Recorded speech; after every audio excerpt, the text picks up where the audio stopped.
energizing your soul through the inspired Word of God. This is your daily devotional reading.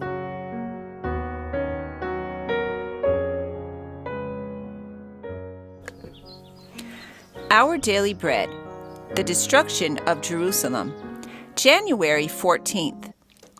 Jerusalem fell into the hands of the Romans. Wilt thou escape from his omniscient notice? Fly to the caverns, court annihilation. Vain thy presumption, justice still shall triumph in thy destruction, in thy destruction. Jerusalem fell into the hands of the Romans, and they shall fall by the edge of the sword, and shall be led away captive into all nations. And Jerusalem shall be trodden down of the Gentiles until the times of the Gentiles be fulfilled. Luke chapter 21, verse 24. Titus found it impossible to check the rage of the soldiery. He entered with his officers and surveyed the interior of the sacred edifice.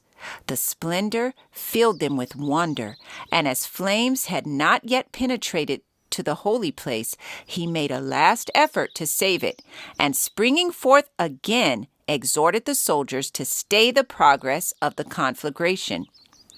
The centurion Liberalis endeavored to force obedience with his staff of office, but even respect for the emperor gave way to the furious animosity against the Jews, to the fierce excitement of battle, and to the insatiable hope of plunder.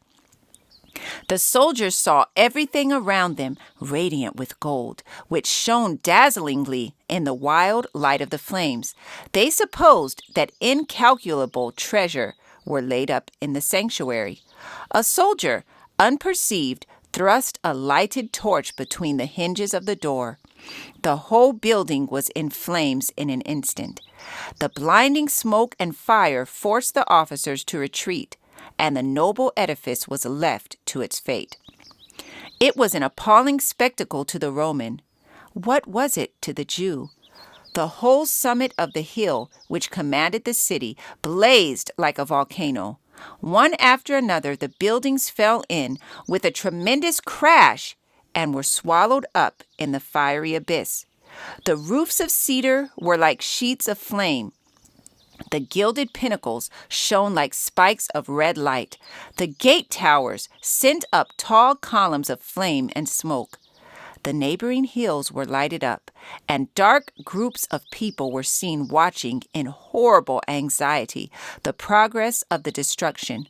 The walls and heights of the upper city were crowded with faces, some pale with the agony of despair, others scowling, unavailing vengeance. The shouts of the Roman soldiery as they ran to and fro, and the howlings of the insurgents who were perishing in the flames, mingled with the roaring of the conflagration and the thundering sound of falling timbers. The echoes of the mountains replied, or brought back the shrieks of the people on the heights. All along the walls resounded screams and wailings. Men who were expiring with famine rallied their remaining strength to utter a cry of anguish and desolation. The slaughter within was even more dreadful than the spectacle from without. Men and women, old and young, insurgents and priests, those who fought and those who entreated mercy, were hewn down in indiscriminate carnage. The number of the slain exceeded that of the slayers.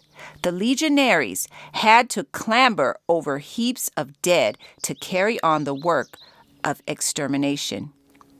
After the destruction of the temple, the whole city soon fell into the hands of the Romans.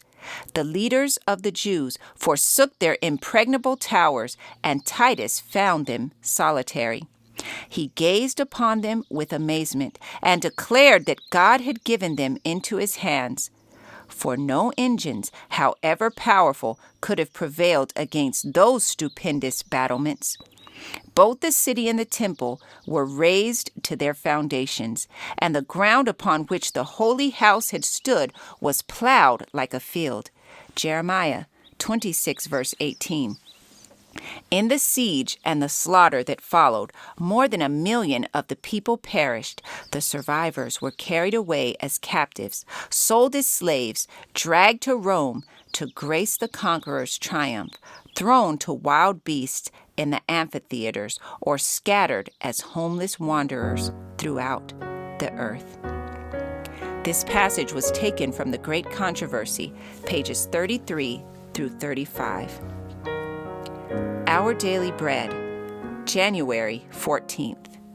I encourage you to be ye doers of the word and not hearers only. Thank you for listening, and be sure to join us tomorrow for your daily devotional reading.